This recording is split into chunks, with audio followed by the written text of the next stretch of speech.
अस्सलामु अलैकुम वरहमतुल्लाहि वबरकातुह। आइए हम आज आप लोगों को एक ऐसी शख्सियत से मिलवाने जा रहे हैं जो नेपाल की एक मारूफ शख्सियत है, जिनके खिदमात भी है और जिनके ज़िंदगी के अंदर तजर्बात भी है, जिन्होंने इस मुल्क के अंदर आँखें खोली और यहाँ के तहज़ीब, सकाफ़त, कल्चर, लोगों के रुझानात, ख़यालात और ख़ास तौर से जो पहाड़ में रहने वाले लोग हैं वहाँ दावत का क्या तरीक़ाकार होना चाहिए, इन सारे मौज़ूआत पे काफ़ी तजर्बा रखते हैं, काफ़ी रसूख रखते हैं। तो आइए हम आपको उनसे मिलाते हैं। वो शख्सियत है हज़रत मौलाना व मुफ्ती अबू बकर सिद्दीक़ साहब कासमी। तो अस्सलामु अलैकुम वरहमतुल्लाहि वबरकातुहू। वालेकुम अस्सलाम व रहमतुल्लाह। कैसे मुफ्ती साहब? अल्हम्दुलिल्लाह, शुक्र अल्लाह। मुफ्ती साहब, सबसे पहला सवाल हमारा ये है कि आपका तालीमी सफ़र कैसा रहा और उस तालीमी सफ़र के अंदर क्या उतार चढ़ाव आए और कौन सी शख्सियात रही, यानी कौन कौन सी शख्सियात रही जिन्होंने आपको मुतासिर किया और जिनकी ज़िंदगी से आप मुतासिर होकर आपने ये जो आगे आने वाली बातें होंगी उसको आपने करने की कोशिश की। बिस्मिल्लाहि वस्सलातु वस्सलामु अला रसूलिल्लाह। सबसे पहले तो मैं आपका शुक्रगुज़ार हूँ कि आपने इस चीज़ को इस लायक समझा कि पॉडकास्ट बनाए, तो अल्लाह ताला आपको जज़ाए खैर अता फरमाए। और मैं आपको अपने घर पे वेलकम करता हूँ, इस्तकबाल करता हूँ। और अल्हम्दुलिल्लाह मेरे वालिद साहब दावत व तबलीग से जुड़े हुए हैं और ये उनकी फ़िक्र का नतीजा है कि आज बंदा इस लायक बना के कुछ दीन की खिदमत कर सके। और असल में हमारा जो ख़ानदान है वो कश्मीरी ख़ानदान है। काठमांडू के अंदर जो मल्ला काल से कश्मीरी मुसलमान की हिस्ट्री मौजूद है। तो हमारे आबा व अजदाद दरअसल कश्मीरी हैं और मैं कश्मीरी ख़ानदान से बिलोंग करता हूँ। और असल में तो दावत व तबलीग ही बुनियाद बनी है, वालिद साहब की फ़िक्र का नतीजा है ये। और फिर यहाँ से मैं मदरसे में गया। पहले तो मैं स्कूल में पढ़ता था। अच्छा। हाँ, तो 6th क्लास तक मैंने बोर्डिंग स्कूल में पढ़ा है। और उसके बाद फिर यही मदरसे में अजीज़िया इमाडोल के अंदर मैंने 2 साल नाज़रा, फिर कुरान करीम 2 पारा हिफ्ज़ भी किया।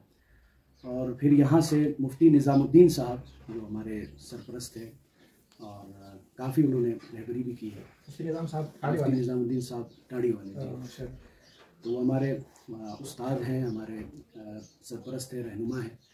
तो वो हम लोगों को लेकर गए बस्ती में। बस्ती में एक मारूफ इदारा है दारुल उलूम अल इस्लामिया, जिसके ज़िम्मेदार मौलाना असाद साहब है, मौलाना ज़हीर अनवार साहब, ये हज़रात, मौलाना बाक़िर साहब ने इसकी बुनियाद, बहुत मारूफ इदारा है। अच्छा। तो वहाँ पर इब्तदाई तालीम हुई मेरी। 6 साल मैंने वहाँ अरबी पंजुम तक की तालीम वहीं से हासिल की है। उसके बाद फिर दारुल उलूम देवबंद जाना हुआ, मेरा दाखिला हुआ अरबी पंजुम में और वहाँ 3 साल में रहा। अच्छा। तो बस्ती में एक उस्ताद हुआ करते थे, अभी भी मौजूद है, अल्लाह उनकी उम्र में बरकत अता फरमाए, मुफ्ती मुबारक हुसैन साहब। अच्छा। ये हमारे सरपरस्त थे वहाँ और इन्हीं के मशवरे से मैं काम करता था। यकीनन बहुत अल्लाह वाले हैं और उनसे मेरा इस्लाही ताल्लुक़ भी है और हर कदम पे उनके मशवरे से मैं काम करता था। दारुल उलूम पहुँचा, दारुल उलूम में 3 साल रहा और दारुल उलूम से फ़रागत हुई अल्हम्दुलिल्लाह। और उसके बाद फिर इमारत शरिया पटना अलमादुल आली लित्तदरीफ़ इफ्ता वल क़ज़ा 2 साल मैंने वहाँ से किया। और उसके बाद फिर 1 साल जमात में भी निकलना हुआ। अच्छा, माशाअल्लाह। और साल लगाकर फिर मैं अपने मकाम पर आया। ये मुख्तसर तालीमी सिलसिला है मेरा। तो फ़रागत के बाद आपके अंदर कैसे ख़याल पैदा हुआ या दाया कैसे पैदा हुआ कि एक इदारे की बुनियाद रखी जाए और दूसरी तरफ नेपाली जामे मस्जिद के अंदर दारुल इफ्ता का क़याम हो, तो ये दाया कैसे पैदा हुआ? फ़ारिग होने के बाद जब मैं यहाँ पर आया तो सबसे ज़्यादा इस बात की फ़िक्र हुई कि जो पेश आमदा मसाइल हैं मुसलमानों के, इनके हल के लिए मुसलमान या तो तराई का कस्ब करते थे या हिंदुस्तान की तरफ रुजू करते थे। यहाँ पहाड़ी इलाके में, ख़ास तौर पे अपने पायतख्त में, नेपाल की जो राजधानी है काठमांडू, यहाँ पर कोई भी ऐसा मुस्तनद दारुल इफ्ता वल क़ज़ा, बल्कि पूरे नेपाल की सतह पर अगर हम देखें तो एक भी मुस्तनद दारुल इफ्ता वल क़ज़ा नहीं था। तो इसलिए सोचा कि काठमांडू में ख़ास करके इसकी बुनियाद पड़नी चाहिए और इससे काम होना चाहिए। चुनांचे नेपाली जामा मस्जिद के ज़िम्मेदार हज़रात से बात की गई। अल्लाह उन हज़रात को जज़ाए खैर अता फरमाए। हज़रात ने काफ़ी सपोर्ट किया, काफ़ी ताउन किया और इन्होंने नेपाली जामा मस्जिद के अंदर एक जगह दिया ऑफिस के लिए दारुल इफ्ता वल क़ज़ा वहाँ कायम हुआ और अल्हम्दुलिल्लाह दारुल इफ्ता 2017 में इसकी बुनियाद पड़ी। अच्छा। और बहुत अच्छा काम हुआ, फतावे जारी हुए और लोग रुजू करने लगे। पूरे नेपाल से मसाइल पूछते हैं, लोग आते हैं अपने मसला हल कराने के लिए आते हैं, मुकदमा भी आते हैं कि कोर्ट कचहरी के चक्कर नहीं काटते। उससे पहले ही चूँकि मुसलमान हैं, अल्लाह पर ईमान रखते हैं, आखिरत पर ईमान रखते हैं, तो कुरान हदीस के मुताबिक हमारा फ़ैसला यहीं हो जाए। अल्हम्दुलिल्लाह बहुत से ऐसे फ़ैसले हुए हैं जो दारुल इफ्ता वल क़ज़ा ही में हल हुए हैं, जिनको आगे जाने की ज़रूरत नहीं पड़ी। बग़ैर झगड़ा के, बग़ैर इख्तलाफ के, बग़ैर निज़ा के अल्हम्दुलिल्लाह मसाइल हल हुए। तो इससे बड़ा काम हुआ है। सारा रिकॉर्ड मौजूद है, आप कभी तशरीफ़ ले चले तो मैं इंशाल्लाह पूरा रिकॉर्ड दिखाता हूँ। सब कुछ लिख कर भी रखा हुआ है और फाइल बना कर भी रखा है। अल्हम्दुलिल्लाह बड़ा काम हुआ वहाँ से। और दारुल इफ्ता से एक बड़ा काम ये हुआ कि काठमांडू के अंदर औक़ातुस सलाह में बड़ा इख्तलाफ हुआ करता था। अच्छा। तो सबको वहाँ जमा करके एक औक़ातुस सलाह पर इत्तेफाक कराया गया। अच्छा। तो आज जितनी भी मसाजिद मुसल्ले हैं काठमांडू में, सब में दारुल इफ्ता के लोगों के साथ दायमी औक़ातुस सलाह मौजूद है। तो सबका इत्तेफाक है, सब एतमाद करते भी अल्हम्दुलिल्लाह। और दूसरी चीज़ ये हुई कि पहले कोई मुनज़्ज़म शक्ल नहीं थी चाँद के ऐलान की। अच्छा। तो अल्हम्दुलिल्लाह जब से दारुल इफ्ता कायम हुआ है उस वक्त से लेकर अब तक हर महीने की चाँद का ऐलान किया जाता है। तो इससे भी काफ़ी रहनुमाई मिली है लोगों को। पूरे मुल्क नेपाल के लोग मुंतज़िर रहते हैं कि नेपाली जामा मस्जिद से दारुल इफ्ता वल क़ज़ा से कब ऐलान हो, तो हम जो है उसको करें।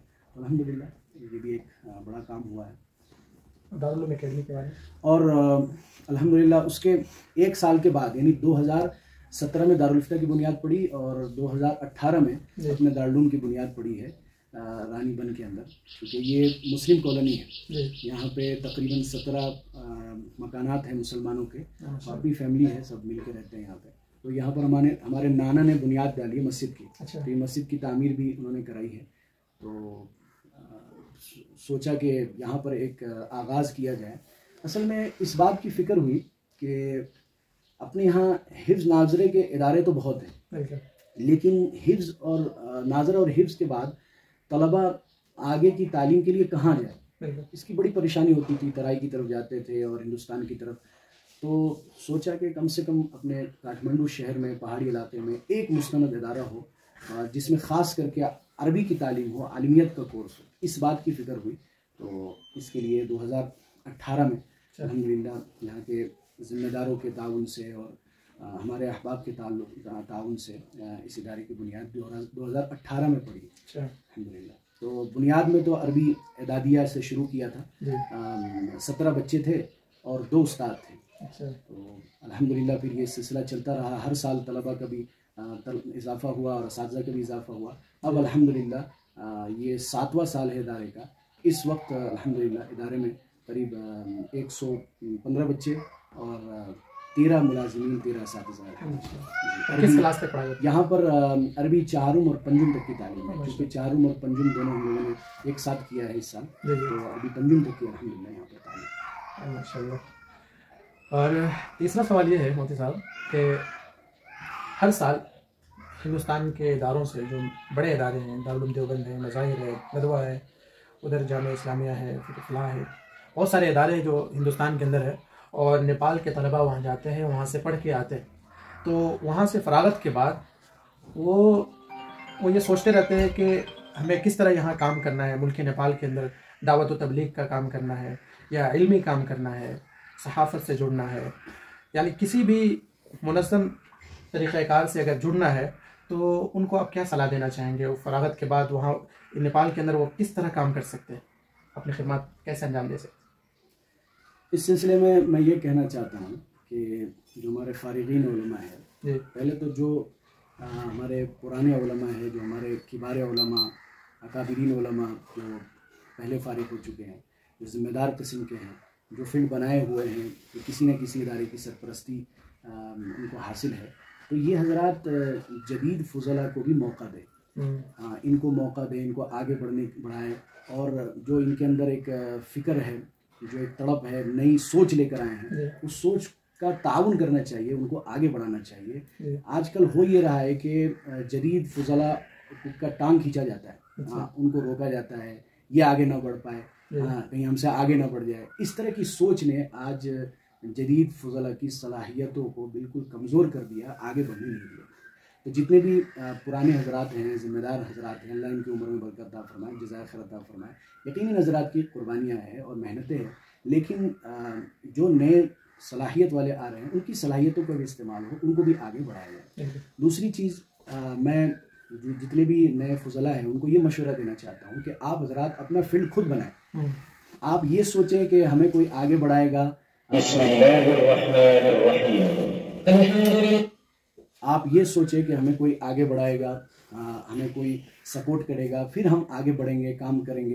तो ये दौर ऐसा नहीं है कि कोई आपको इतनी जल्दी से आगे बढ़ाए और फील्ड दे दे, ये दौर ऐसा नहीं है। आपको अपना फील्ड खुद बनाना पड़ेगा। अल्हम्दुलिल्लाह मैं अपने ताल्लुक़ से ये साफ कहता हूँ कि हमने अपना फील्ड खुद बनाया है, हमने अपना फील्ड खुद बनाया।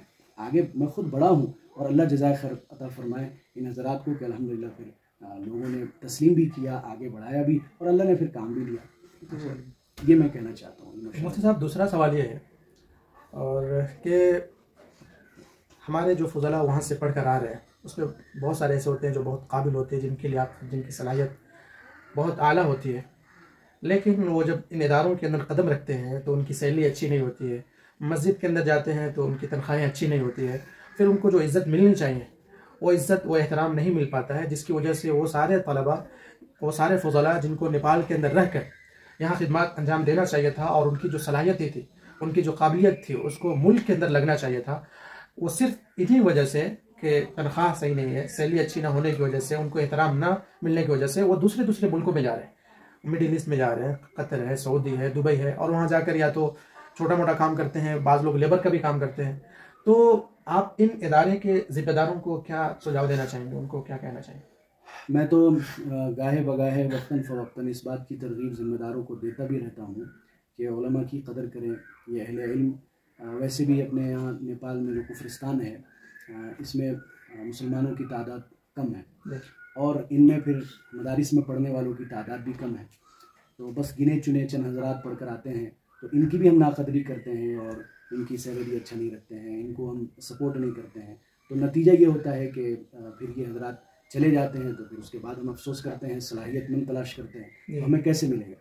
तो इसके लिए बयानों में और इसी तरीके से मुज़ाकरात में वक्तन फ़वक्तन जहाँ भी जोड़ इज्तिमा में जाना होता है, तो अहले इल्म की कदर की और उनके साथ अच्छा बर्ताव की और इसी तरीके से उनकी अच्छी सैलरी हो, उनके घर वालों की भी फ़िक्र हो, इस बात की तरगीब तो अल्हम्दुलिल्लाह दी जाती है।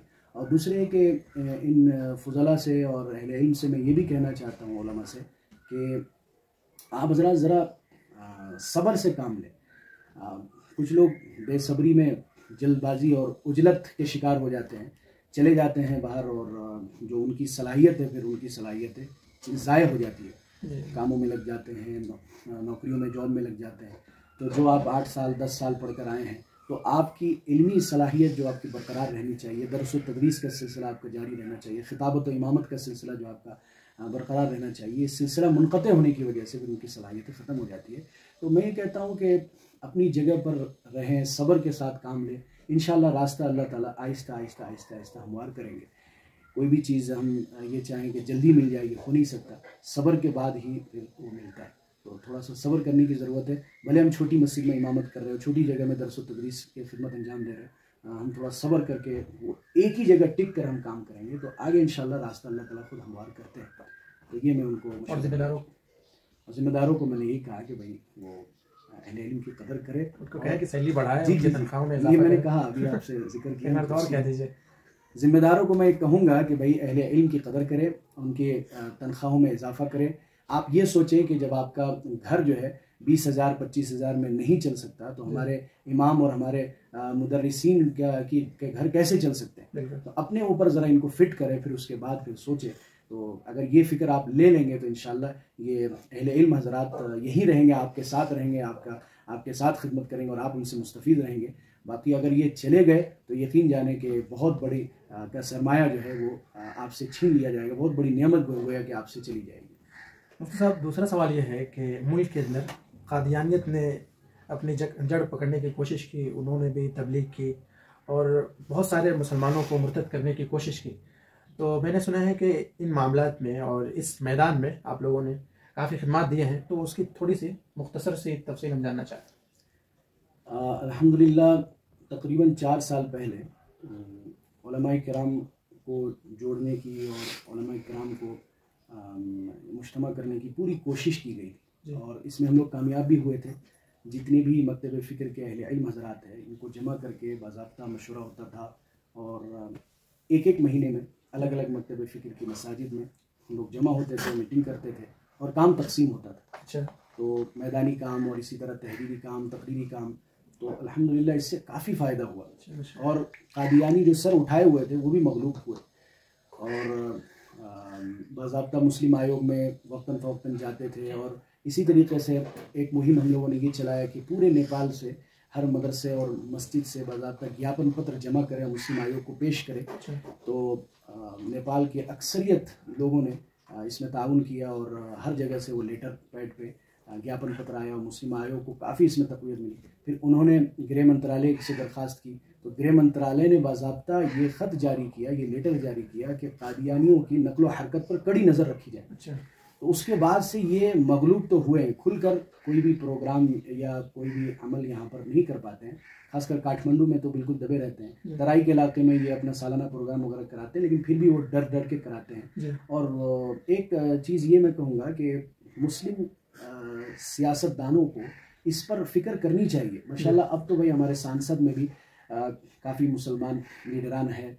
ये हजरात खुलकर कादियानियत पर बात करें। ये सिर्फ मुसलमानों के लिए मुज़िर और नुकसानदेह नहीं है बल्कि दीगर मजहब वालों के लिए भी ये परेशान करेंगे, आगे चलकर नुकसान करेंगे। तो कादियानियों के सिलसिले में तो सबको मुत्तफिक होकर इनका सर कलम करने की ज़रूरत है। यहाँ नेपाल में इनको कोई जगह देनी।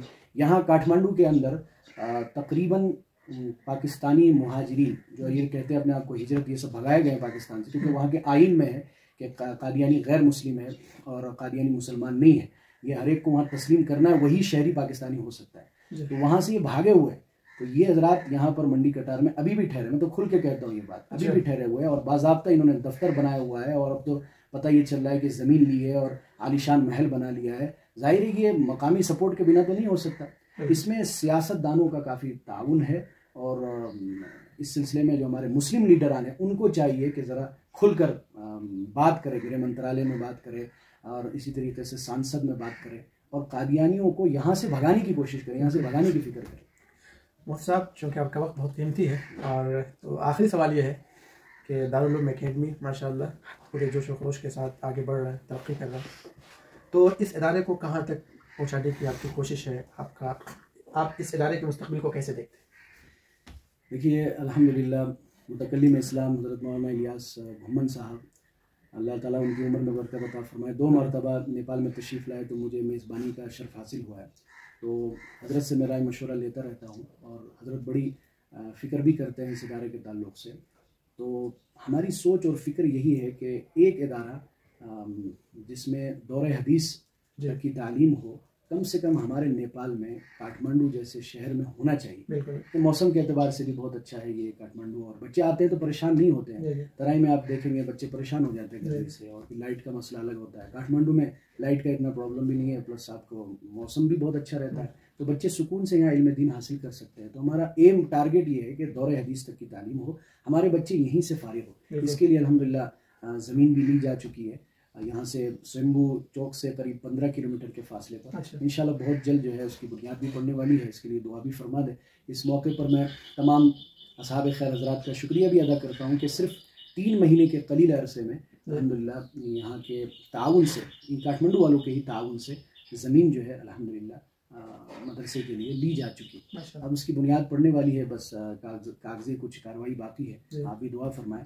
और मैं साथ साथ ये कहूँगा कि हमारा मकसद और टारगेट ये भी है कि हमारे जो सलाहियतमंद तलबा हैं ये अपने मसलक में हनफियत में मजबूत रहें। आपके इस चैनल के ज़रिए मैं ये भी पैगाम देना चाहता हूँ। बाज़ लोग कहते हैं मैं बहुत मुतशद्दिद हूँ, मैं ये कहता हूँ कि ये मुतशद्दिद मैं नहीं हूँ बल्कि मैं मुतखस्सिस हूँ। हाँ, यानी मुतहफ़्फ़िज़ हूँ। मुतहफ़्फ़िज़ कहेंगे क्योंकि ये तशद्दुद नहीं है, ये तहफ़्फ़ुज़ है। हाँ भाई, फ़िक़्ह ये असल बुनियाद है, फ़िक़्ह हनफी ही बुनियाद है।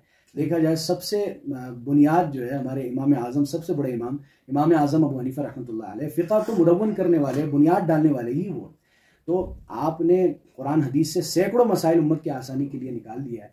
तो हम उन मसाइल को इन 8 साल तालीमी दौर में पढ़ते हैं और हमें रहनुमाई मिलती है, जिससे हम जो है अल्हम्दुलिल्लाह एक एक मसले पर बआसानी अमल कर सकते हैं। तो बहुत से लोग इस सिलसिले में जो है ना गलत फहमी डालते हैं कि भाई ये असल नहीं है, ये असल है, कुरान हदीस को आड़ बनाकर जो है उम्मत को गुमराह करने की कोशिश करते हैं। तो मैं ये कहता हूँ कि भाई जब हम आपको नहीं छेड़ते हैं तो आप भी हमें ना छेड़े, आप हमको गलत ना कहें। तो इस सिलसिले में, इसलिए मैं थोड़ा इस सिलसिले में सख्त हो जाता हूँ कि भाई अभी भी आप नेट पर देख ले तो अल्हम्दुलिल्लाह सबसे ज़्यादा पूरी दुनिया के अंदर इमाम अबू हनीफा रहमतुल्लाह अलैह के फॉलोअर्स हैं। सबसे ज़्यादा फ़िक़्ह हनफी को मानने वाले लोग, किसी न किसी इमाम की तक़लीद करने वाले लोग मौजूद हैं। और जो ये कहते हैं हम किसी इमाम को नहीं मानते, कुरान हदीस को मानते हैं, मैं उनसे ये कहता हूँ ठीक है, अच्छी बात है, तो हम कौन सा कुरान हदीस को नहीं मान रहे हैं? तो ये सवाल ऐसे ही है कि आप इमाम हनीफा रहमतुल्लाह अलैह की इत्तिबा करते हैं या रसूलुल्लाह सल्लल्लाहु अलैहि वसल्लम की इत्तिबा करते हैं। ये सवाल ऐसे ही है जैसे कि ये पूछना कि आप काठमांडू में रहते हैं या नेपाल में रहते हैं। जाहिर है कि अहमकाना सवाल है कि जो काठमांडू में रहते हैं वो नेपाली में रहते हैं। इसी तरीके से जो इमाम साहब की इत्तिबा कर रहे हैं वो रसूलुल्लाह सल्लल्लाहु अलैहि वसल्लम की ही इत्तिबा है। इमाम साहब अपनी तरफ से कोई बात नहीं कह रहे, कुरान हदीस से मसाइल का इस्तेमाल किया जिस पर हम अल्हम्दुलिल्लाह अमल कर रहे हैं। पूरी दुनिया के अंदर अमल हो रहा है। आज भी हरम शरीफ के अंदर मुझे मालूम हुआ कि चारों मसालिक के उलमा को रखा जाता है ताकि पूरी दुनिया से हुज्जाज किराम जो आते हैं तो उनकी गाइड करने वाला, उनके मसलक के मुताबिक इमाम मौजूद है वहाँ, वो गाइड कर ले। जैसे मक्की साहब मौजूद हैं वहाँ पर, मौलाना मक्की साहब जितने भी वो जवाबात दे रहे हैं आज भी वो हनफी मसलक के एतबार से जवाब देते हैं। तो माशाल्लाह मुफ्ती साहब ने सारे सवालात का अच्छा जवाब दिया है। उन्होंने अपने तालीमी सफ़र के बारे में भी बताया, फिर दारुल इफ्ता का क़याम कितना ज़रूरी था और माशाल्लाह उसके खिदमात भी हो रहे हैं, लोग उसे रुजू भी कर रहे हैं, फ़ायदा भी उठा रहे हैं। दारुल उलूम एकेडमी माशाल्लाह यहाँ आकर मैंने देखा यहाँ के निज़ाम तालीम, निसाब तालीम, यहाँ का निज़ाम, मुझे बहुत खुशी हुई। और जैसे काबिल असातिज़ा है और पूरी जद्दोजहद के साथ, मोहब्बत के साथ बच्चों को पढ़ा रहे हैं, ये काबिल तहसीन, काबिल मुबारकबाद है। और जैसे कि मुफ्ती साहब ने मदारिस के ज़िम्मेदारों को भी इस तरफ तवज्जो दिलाई कि आप लोग असातिज़ा की सैलरी बढ़ाए, उनकी तनख्वाहें बढ़ाए, ताकि जो हमारा पोटेंशल है, जो हमारी सलाहियतें हैं, वो मुल्क के अंदर रहे और कौम मिल्लत की खिदमत में लगे। और कादियानियत पे जो खिदमात हुए हैं माशाल्लाह इन कुछ सालों के अंदर, वो काबिल तारीफ़ है, देख कर खुशी होती है। अल्लाह ताला जो लोग इस खिदमत में लगे हुए हैं, जो लोग इस काम पे मामूर है, अल्लाह ताला उनके ज़िंदगी में बरकत अता फरमाए, उनको जज़ाए खैर दे और ज़्यादा उनके अंदर सलाहियत पैदा करे, हिकमत अता करे, ताकि वो लोग पूरी हिकमत बसीरत के साथ ये जो कादियानियत पूरे मुल्क के अंदर फैल रहा है उसका कला खमा कर सके, उसको ख़त्म कर सके। बहुत बहुत शुक्रिया मुफ्ती साहब, जज़ाकल्लाह खैर, बहुत बहुत शुक्रिया आपका। अस्सलाम वालेकुम।